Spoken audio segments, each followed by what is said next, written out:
and there's pictures of him and George Bush supposedly, and Clinton standing in the backdrop of Katrina. This is Black Ink once again. Go ahead, bro. We're listening. We're listening to Black Ink once again.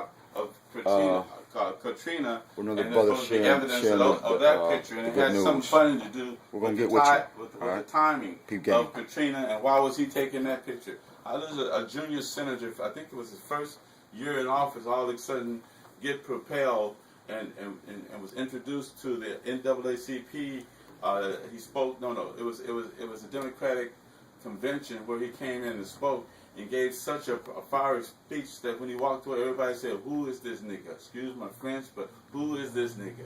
And from there, the next thing you know, he was propelled into the presidency, and people worship him like he was the second coming. So we agreed that they use Obama for some of his last name, and for these Arabs who want to sell their souls to this plot or to this monetary thing, that we can agree that this was all a planned system to house people with new laws that they know nothing of.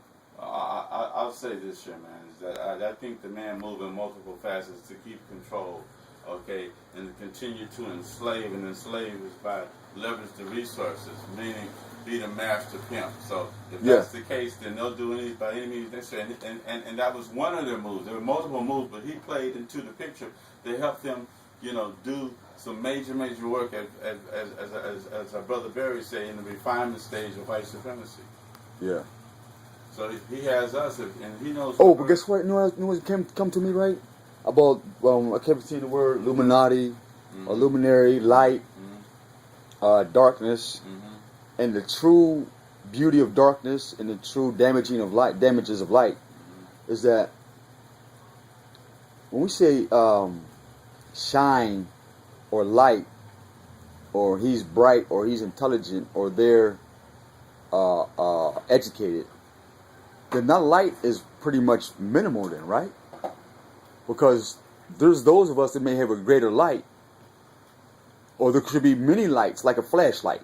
There's many size dots on a flashlight to how much battery or how much power is in that flashlight and its size.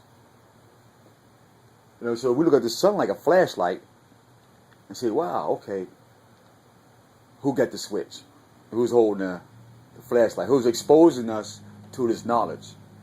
Be it good or bad, white or black, Christian, who's really behind the, hey, that's what this is, or that's what that is. Oh, I like this, or I like that, or this is passionate, or this is not passionate, or this is beautiful, this is not beautiful.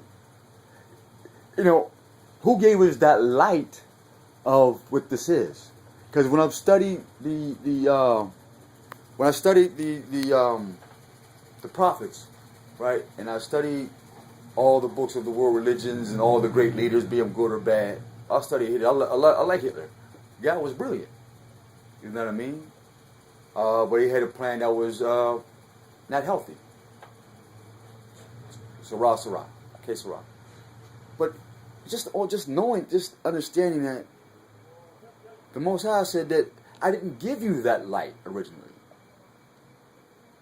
And for the light that I give you never goes out, but it creates. So every light known should be a creative light and not a destructive light, or the balance of thereof, but pure creativity. Thus, like the Father is. Creativity. That's why we call him the Father, for those of us who love to create. For those who like to destroy, they can't see the relationship, because it's like, why would he let this happen? Well, he's a creator. He can bring it back. He put it there, he can bring it back, because that's his will, his power, his majesty, his glory. That belongs to him. And so when I read and study these other things, I'm like, even the demons bow down before the truth and say, oh, holy, holy, oh, holy is thee. Cast me away in this and that, that I might have another day to repent. Even the demons do that. And so when I see human beings excluding themselves from that, that's prime grounds. You know what I mean? Like people call for drugs to drop, or a big bailout for the American economy. how people would rejoice. That's the no. I ponder on that a whole lot. If this is something that I should have never known, and what I do know is adverse to what I should have known in the first place, then it's that much easier to understand false light to true light. Mm-hmm. But man, you know what I was gonna have to say to you, bro, is I've got to get busy and get some shit done. And you know, one thing that Brother Houston always reminds me of, and I keep going back to, is he says, hey, when you find the truth, whatever that is to you, what you gonna do about it? So right now, man, one of the truth, I found one of the truths, man, is I got a lot of cleanup work that should have been done. That I'm gonna go and engage and finish up right away, man. It has a lot to do with survival out here and dealing, and what I have to deal in this physical universe tomorrow that most likely I'm gonna wake up in.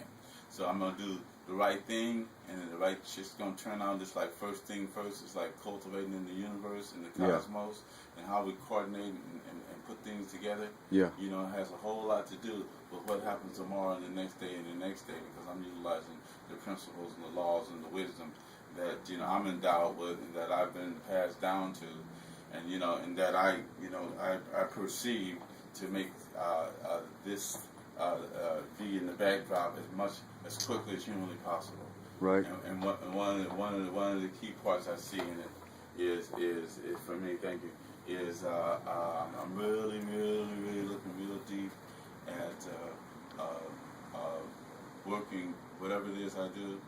Just have absolute power and control to be able to execute it from myself, not a partnership, not like a group of people, just like but like through people who you independently contract to come in and do something specific like that, but not like where we got to get together and make a decision, or we got to do this, or we got to do. Right. So which means that I have to sole source it, meaning that I have to be the one that come up with the resources in whatever way is needed in order to do that, because then that's when I have the absolute I'm autonomous in all which ways. So if I stay autonomous and able to allow thy will be done through me as I perceive it, then there's nothing there's nobody else to blame.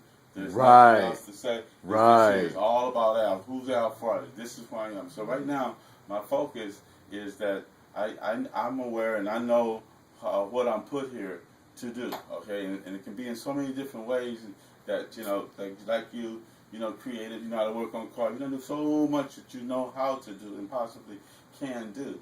So okay, so now I'm in that awareness stage in full blown. Okay, now I'm real clear. So now the next question. So now you know that, Al, what you gonna do about it? And so I'm and this. See, can I share a key with you? Let me say this. At this no, stage, not a key. Me, a gem. I got two gems for you when you get done. At this stage for me, and where I'm at, traveling these 60 years. Yes, sir. And where I'm looking at it from a 60-year perspective, and how that exists in my bodyhood, is that I'm accountable and I'm responsible. Okay, for whatever it is in the tomorrow. That's what the heart's going to. That's what the heart's going to say. So this is already said to me. Yeah. So yeah. Given that. So given c'est là. Given that. Man, not that. Another way of saying it is like. C'est là. Like, you come to breakfast. I'm the pig. It's my ass on the line anyway. You see, when the end of the day, it's me who has the assessment, and me who suffers or rejoices. Okay, it's my experience. Okay.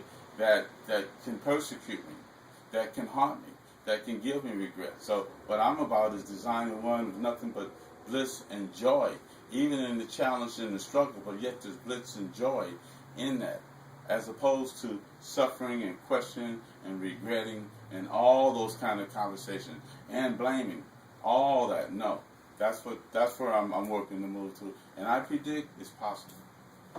Very much so. That's one of the keys in psycholinguistics to speak positive vibrations to our souls. They may connect to He who creates things for the positive, though it may seem negative to those who don't understand the change. Well, I share two gems with you, bro. One is truth, absolute truth. Some people take it for granted when they say absolute truth needs nobody help. That literally means it's substantial by itself. And it sustains us without us even knowing it. Like now, the truth is around us. The truth is that this house is on a foundation based on mathematics not created by any man, but it be he who gave us the source to understand the square footage between 0 and 12 inches, what makes a foot. Thus we create shoes and distances between what we love. So right there shows that we don't have no power over that. The other gem is permission.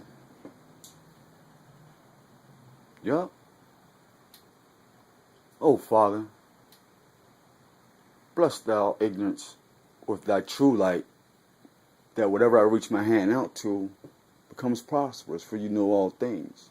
And so I ask for your permission to create in thy name, that you be glorified, and that things around you will come to know you. And everything is accessible. All knowledge, love, you know. And when we believe that, excuse my tongue, Father, when we trust that, like when we smoke weed, I trust when I buy me an herb, it's good. I'm not saying you don't, but this is for the. I'm clear what you're saying. Yeah, I know you are, but this is for the public as well. Trust, when you say trust that, and see, but that's something strictly for the man. Not saying that the woman cannot trust or she's not worthy to or that, but it's more. When you trust that, in another sense, it's like when you know that, you know, in one context is what you're saying too. Is when you know that, you see, then but see, what does one walk around like when they know? Because when they know that, you're absence of word. See, when you know that, and you walk in that mode, and you know that, and it's in your soul, and you embody with that knowing, then there's no more room for the conversation called word. Exactly. Or words, really. Because it's all action. You know? That's what makes words dead. But in the same thing, but here's the most